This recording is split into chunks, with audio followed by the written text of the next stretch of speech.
ശബരിമല സ്വർണ്ണക്കൊള്ള കേസിൽ അറസ്റ്റിലായ ഉണ്ണികൃഷ്ണൻ പോറ്റിയെ ഇന്ന് റാന്നിയിലെ കോടതിയിൽ ഹാജരാക്കും.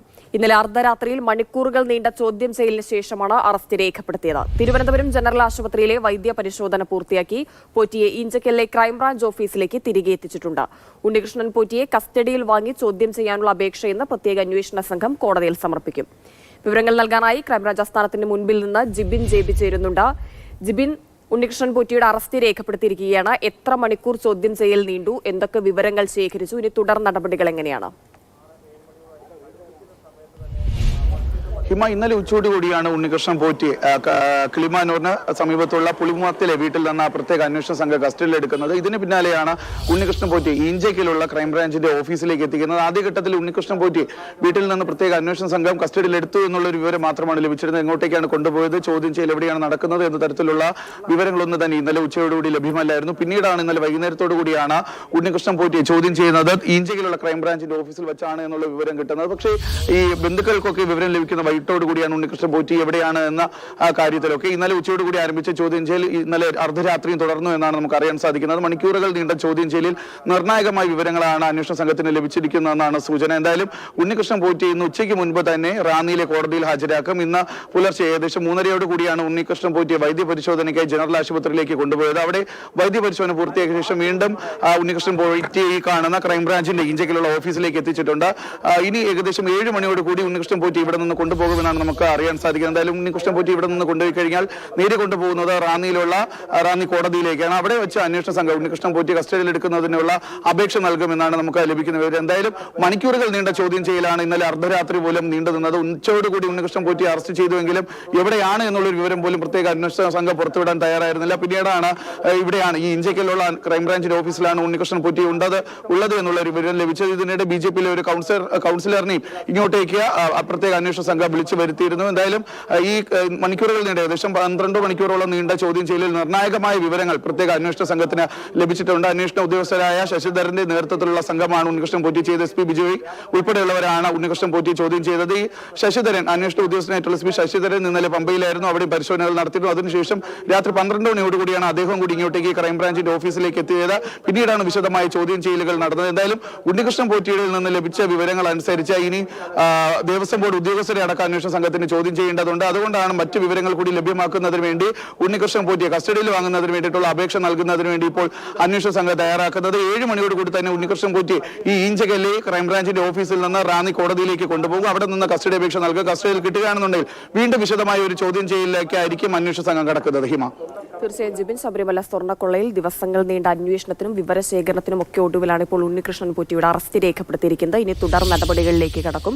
ജിബിൻ, അതോടൊപ്പം തന്നെ ഈ അന്വേഷണ സംഘം ദേവസ്വം വിജിലൻസ് തന്നെ ആദ്യഘട്ടത്തിൽ എന്ത് സംഭവിച്ചു, എങ്ങനെ സംഭവിച്ചു, സ്വർണ്ണപ്പാളിയിൽ ഈ കൊള്ള സംഭവിച്ചതിന്റെ കാലഘട്ടങ്ങൾ ഏതൊക്കെയാണ് എന്നുള്ള വിവരങ്ങളൊക്കെ കൃത്യമായി ശേഖരിച്ചിരുന്നു. ഇപ്പോൾ പ്രത്യേക അന്വേഷണ സംഘത്തിലേക്ക് എത്തുമ്പോൾ ഇനി ആരിലേക്കൊക്കെ ഈ അന്വേഷണം നീങ്ങും എന്നുള്ളതാണ് അറിയേണ്ടത്. ഉണ്ണികൃഷ്ണൻ പോറ്റിയെ കരുവാക്കി ആരൊക്കെ ഇതിൽ നിന്ന് പിന്നിൽ നിന്ന് പ്രവർത്തിച്ചു എന്ന വിവരങ്ങളൊക്കെ ഇന്നലത്തെ ചോദ്യം ചെയ്യലിൽ നിന്ന് വ്യക്തമായിട്ടുണ്ടാകും. എന്തെങ്കിലും വിശദാംശങ്ങൾ ചോദ്യം ചെയ്യലിന്റെ നിന്ന് ഉണ്ണികൃഷ്ണൻ പോറ്റിയിൽ നിന്ന് ലഭിച്ച വിവരങ്ങളുടെ എന്തെങ്കിലും വിശദാംശങ്ങൾ പുറത്തു വരുന്നുണ്ടോ?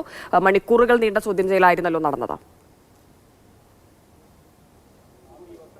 ഹിമായി അന്വേഷണ സംഘം രൂപീകരിച്ച ശേഷം കഴിഞ്ഞ കുറച്ച് ദിവസങ്ങളായി അന്വേഷണ സംഘം പ്രത്യേക അന്വേഷണങ്ങൾ നടത്തിയത് ചെന്നൈയും അതുപോലെ ബംഗളൂരു കേന്ദ്രീകരിച്ചായിരുന്നു. അവിടെ നിന്ന് ചില നിർണായക വിവരങ്ങൾ ഈ പ്രത്യേക അന്വേഷണ സംഘത്തിന് ലഭിച്ചു എന്നാണ് അറിയാൻ സാധിക്കുന്നത്. ഈ വിവരങ്ങൾ കൂടി ഉൾപ്പെടുത്തിക്കൊണ്ടാണ് ഉണ്ണികൃഷ്ണൻ പോറ്റി ഈ കഴിഞ്ഞ ദിവസം ചോദ്യം ചെയ്തത്. ഏകദേശം 12 മണിക്കൂറോളം ചോദ്യം ചെയ്യൽ നീണ്ടു. ഈ ഘട്ടത്തിലൊക്കെ ക്രൈംബ്രാഞ്ച് പ്രത്യേകിച്ച് ഈ 2 കേസുകളാണ് രജിസ്റ്റർ ചെയ്തിരിക്കുന്നത്. ഒന്ന് ശബരിയിൽ നിന്ന് കാണാതായ സ്വർണ്ണ കട്ടിളയുടെ കാര്യത്തിലും അതുപോലെ ഈ സ്വർണ്ണപ്പാളിയുടെ കേസ്, 2 കേസ്, അങ്ങനെ 2 കേസുകളാണ് ഉണ്ണികൃഷ്ണൻ പോറ്റിയുടെ പേര് നിലവിലുള്ളത്. ഈ 2 കേസിലും ഉണ്ണികൃഷ്ണൻ പോറ്റിയാണ് ഒന്നാം പ്രതി. അതുകൊണ്ട് തന്നെ ഉണ്ണികൃഷ്ണൻ പോറ്റിക്ക് ഒരു കാരണവശാലും ഒറ്റയ്ക്ക് ശബരിയിൽ നിന്ന് ഇത്തരത്തിലുള്ള സാധനങ്ങൾ അവിടെ നിന്ന് കടത്താൻ സാധിക്കില്ല. അതുകൊണ്ട് തന്നെ ദേവസ്വം ബോർഡിന്റെ ഉദ്യോഗസ്ഥരുടെ ഭാഗത്ത് നിന്ന് ഉണ്ണികൃഷ്ണൻ പോറ്റിക്ക് സഹായം ലഭിച്ചു എന്നുള്ള ഒരു കാര്യം അന്വേഷണ സംഘത്തിന് വ്യക്തമാണ്. അതുകൊണ്ട് തന്നെയാണ് ഉണ്ണികൃഷ്ണൻ പോറ്റി ഇത്രയും നീണ്ട ഒരു ചോദ്യം ചെയ്യലിന് അന്വേഷണ സംഘം വിധേയനായത്. കഴിഞ്ഞ ദിവസങ്ങളിലൊക്കെ എല്ലാവരും ചോദിച്ച ഒരു ചോദ്യമുണ്ട്. കാരണം അന്വേഷണ സംഘം രൂപീകരിച്ചു, ഇത്രയും ദിവസം പിന്നിട്ടു, പിന്നെ എന്തുകൊണ്ടാണ് ഉണ്ണികൃഷ്ണൻ പോറ്റിയുടെ അറസ്റ്റ് ഇത്രയും വൈകുന്നത് എന്നുള്ള കാര്യം. ആ അന്വേഷണ സംഘം ആദ്യം ചെയ്തതെന്ന് എന്ന് പറയുന്നത് ഉണ്ണികൃഷ്ണൻ പോറ്റി ഇവിടെ നിന്ന് ഈ സ്വർണ്ണപ്പാളി എല്ലാം കൊണ്ടുപോകാൻ സാധ്യതയുള്ള കേന്ദ്രങ്ങൾ, പ്രത്യേകിച്ച് ചെന്നൈ, അതുപോലെ ബംഗളൂരു, ഈ സ്ഥലങ്ങളിലെല്ലാം തന്നെ വിശദമായ അന്വേഷണ സംഘം നടത്തി. അവിടെ നിന്നാണ് അന്വേഷണ സംഘത്തിന് ഈ വേണ്ട തെളിവുകൾ ലഭിച്ചത്. ഈ തെളിവുകളുടെ കൂടി അടിസ്ഥാനത്തിലാണ് ഉണ്ണികൃഷ്ണൻ പോറ്റി കഴിഞ്ഞ ദിവസം രാത്രി ഉച്ചയ്ക്ക് തുടങ്ങിയ ചോദ്യം ചെയ്യൽ കഴിഞ്ഞ ദിവസം അർദ്ധരാത്രി പുലർച്ചയോളം നീണ്ടുനിന്ന ചോദ്യം ചെയ്യൽ നടത്തിയത്. അതായത് ക്രൈംബ്രാഞ്ചിന് ഉണ്ണികൃഷ്ണൻ പോറ്റിയെ ചോദ്യം ചെയ്യുന്ന സമയത്ത് അവരുടെ കയ്യിൽ വ്യക്തമായ തെളിവുകൾ വേണമായിരുന്നു.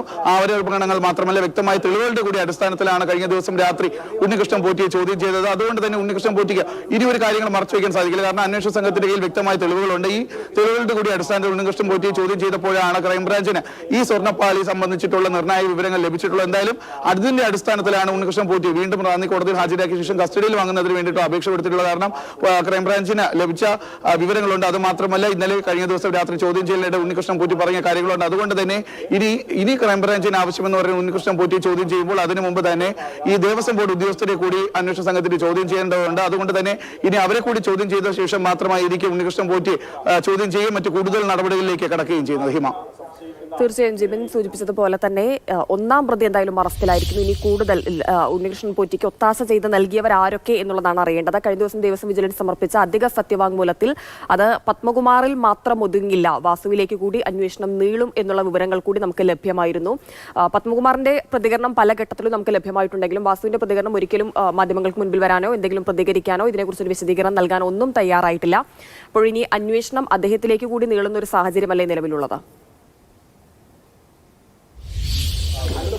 അത് തന്നെയാണ് ഹിമ. കാരണം ഈ ഉണ്ണികൃഷ്ണൻ പോറ്റി ഒന്നാം പ്രതിയാണ് എന്നുണ്ടെങ്കിലും ഈ ദേവസ്വത്തിന്റെ അന്നത്തെ ഉദ്യോഗസ്ഥരടക്കം, ദേവസ്വം ബോർഡ് പ്രസിഡന്റുമാരടക്കം വലിയ കക്ഷികൾ തന്നെ ഈ ഒരു സംഭവവുമായി ബന്ധപ്പെട്ട ഉണ്ണികൃഷ്ണൻ പോറ്റിക്ക് സഹായം നൽകിയിട്ടുണ്ട് എന്നുള്ള ഒരു കാര്യം വ്യക്തമാണ്. അതുകൊണ്ട് തന്നെ ഗൂഢാലോചനയുമായി ബന്ധപ്പെട്ട് ഇവിടെ നിന്ന് സ്വർണ്ണം കട്ട സംഭവവുമായി ബന്ധപ്പെട്ടൊക്കെ തന്നെ അന്നത്തെ ദേവസ്വം ബോർഡ് പ്രസിഡന്റുമാർ, അന്നത്തെ ദേവസ്വം ബോർഡ് ഉദ്യോഗസ്ഥർ, അതുപോലെ തന്നെ തിരുവാഭരണ കമ്മീഷണർ, അങ്ങനെ ഒട്ടനവധി പേര് അന്വേഷണ സംഘത്തിന് ചോദ്യം ചെയ്യേണ്ടതുണ്ട്. ഉണ്ണികൃഷ്ണൻ പോറ്റി എങ്ങനെയാണ് അവിടെ നിന്ന് സ്വർണ്ണം കടത്തിയതിന്റെ നാൾവഴികൾ ഉൾപ്പെടെ അന്വേഷണ സംഘത്തിന് അറിയേണ്ടതുണ്ട്. കാരണം ഉണ്ണികൃഷ്ണൻ പോറ്റിക്ക് എന്തായാലും ഈ ശബരിമല പോലെയുള്ള ഒരു സ്ഥലത്ത് നിന്ന് ഒറ്റയ്ക്ക് ഇത്തരത്തിൽ അവിടെ നിന്ന് സ്വർണ്ണം ഒന്നും തന്നെ കടത്താൻ സാധിക്കില്ല. അതുകൊണ്ട് തന്നെ അദ്ദേഹത്തിന് ഉന്നതരുടെ ഈ ഒരു സംഭവവുമായി ബന്ധപ്പെട്ട് ഉന്നതർക്ക് വലിയ രീതിയിൽ തന്നെ പങ്ക് ഉണ്ട് എന്നുള്ള ഒരു കാര്യം വ്യക്തമാണ്. ആർക്കൊക്കെയാണ് പങ്ക് ഈ കാലഘട്ടത്തിൽ, അതായത് 2019 മുതൽ ഈ 2025 വരെയുള്ള കാലഘട്ടത്തിൽ ഉണ്ടായിരുന്ന ദേവസ്വം ബോർഡ് അംഗങ്ങൾ, ദേവസ്വം ബോർഡിന്റെ ഉദ്യോഗസ്ഥർ, അവരെല്ലാം തന്നെ ഇപ്പോൾ സംശയനിരയിലാണ്. അതുകൊണ്ട് തന്നെ ഇവരെല്ലാം ചോദ്യം ചെയ്യേണ്ടതുണ്ട്. ഉണ്ണികൃഷ്ണൻ പോറ്റിയുടെ കസ്റ്റഡിയിലെടുത്ത ശേഷം ഉണ്ണികൃഷ്ണൻ പോറ്റിയെ ചോദ്യം ചെയ്യുന്നതായിരുന്നു ഏറ്റവും നിർണായകമെന്ന് പറയുന്നത്. കാരണം ഉണ്ണികൃഷ്ണൻ പോറ്റിയെ വെറുതെ ചോദ്യം ചെയ്ത് കഴിഞ്ഞാൽ ഇവരുടെ പങ്കൊന്നും തന്നെ ലഭിക്കുകയില്ല. ഉണ്ണികൃഷ്ണൻ പോറ്റി ഒന്നും തുറന്നു പറയാൻ സാധ്യതയില്ല. കാരണം ഈ ഉണ്ണികൃഷ്ണൻ പോറ്റിയുടെ പേര് ഈ ഒരു സംഭവത്തിൽ വന്ന ശേഷം ഉണ്ണികൃഷ്ണൻ പോറ്റി എന്തൊക്കെയാണ് അദ്ദേഹത്തിന് സഹായങ്ങൾ ലഭിച്ചത്, അല്ലെങ്കിൽ അദ്ദേഹം എന്തെങ്കിലും പുറത്തേക്ക് തുറന്നു പറയാൻ സാധ്യതയുണ്ടോ എന്നുള്ള കാര്യങ്ങളൊക്കെ തന്നെ മാധ്യമങ്ങൾ പലതവണ അദ്ദേഹത്തെ, പ്രത്യേകിച്ച് മാതൃഭൂമിയാണ് ഈ ഒരു വാർത്ത പുറത്തുവിട്ടത്. അതിനുശേഷം മാതൃഭൂമി തന്നെ ഉണ്ണികൃഷ്ണൻ പോറ്റിയെ വീട്ടിലെത്തി കണ്ടിരുന്നു. ഉണ്ണികൃഷ്ണൻ പോറ്റിയുടെ നിലപാട്, ഈ ഒരു കാര്യത്തിൽ എന്തൊക്കെയാണ് ഉണ്ണികൃഷ്ണൻ പോറ്റിക്ക് പറയേണ്ടത് എന്നുള്ള കാര്യങ്ങൾ അറിയുന്നതിന് ശ്രമിച്ചു. പക്ഷേ ഒന്നും തന്നെ പുറത്ത് പറയാൻ ഉണ്ണികൃഷ്ണൻ പോറ്റി തയ്യാറായിരുന്നില്ല. ആ ഘട്ടത്തിലൊക്കെ ഉണ്ണികൃഷ്ണൻ പോറ്റി പറഞ്ഞത് അന്വേഷണ സംഘം തന്നെ ചോദ്യം ചെയ്യാൻ വിളിച്ചു കഴിഞ്ഞാൽ താൻ ഹാജരാകും, അവരോട് എല്ലാ കാര്യങ്ങളും വ്യക്തമാക്കാമെന്നാണ് ഉണ്ണികൃഷ്ണൻ പോറ്റി ആ സമയത്തും പറഞ്ഞിരുന്നത്. അതുകൊണ്ട് തന്നെയാണ് ഉണ്ണികൃഷ്ണൻ പോറ്റിയെ ചോദ്യം ചെയ്യുന്നതിന് മുമ്പ് ഈ തെളിവുകളൊക്കെ തന്നെ ബംഗളൂരിലും ചെന്നൈയിലും എത്തി അന്വേഷണം ഈ തെളിവുകളൊക്കെ തന്നെ സ്വീകരിച്ചു. എന്തായാലും ഉണ്ണികൃഷ്ണൻ പോറ്റിയെ സഹായിച്ചത് ആരൊക്കെയാണ്, ശബരിമലയിലെ കൊള്ള നടത്താൻ സഹായിച്ചത് ആരൊക്കെയാണ് എന്നുള്ള ഒരു കാര്യം ഉടൻ തന്നെ വ്യക്തമാകുമെന്നാണ് ഹിമ നമുക്ക് അറിയാൻ സാധിക്കുന്നത്.